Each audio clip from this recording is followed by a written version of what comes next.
হ্যাঁ আমার যদি এখানে কাটেন বাংলাদেশে যত লোক আছে আমাকে এখন ফালাই দিবেন, আমি আপনার নামে যে থানায় অবজেকশন দিই। আচ্ছা ঠিক আছে দিয়েন। হ্যাঁ ফালাই দেন, ঠিক আছে।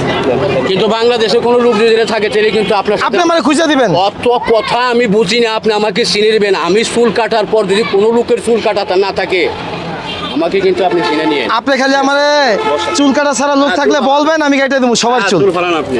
আচ্ছা কিন্তু কোনো চুল কাটা থাকলে কিন্তু আপনি মারা যাবেন, আমিও মারা যাবো। হ্যাঁ ঠিক আছে। আল্লাহর কসম রয়েছে। আচ্ছা ঠিক আছে ইনশাআল্লাহ। পাগলা আমি আপনাকে আমিও দেখাই দিই। আচ্ছা আমার চুল দাড়ি কাটবেন মাইনে নিলাম, বাংলাদেশের কেউ চুল দাড়ি থাকবে না। আপনি আমার চুল কাটবেন কেন? আপনার হবে কাটতে বললেন কেন আপনার চুল কাটবেন? কারণটা কি? কারণ হচ্ছে কি এগুলো তো ময়লা আমার ময়লা থাকে, আপনার সমস্যা কি? আপনার গ্রাম বাড়ি আচ্ছা, কোথায়? আমার গ্রামের বাইরে আমি রাস্তায় থাকি। রাস্তায় থাকেন? হ্যাঁ অবশ্যই থাকি রাস্তায়। আপনার গ্রাম বাড়ি নাই? কোনো করেনি আমায়।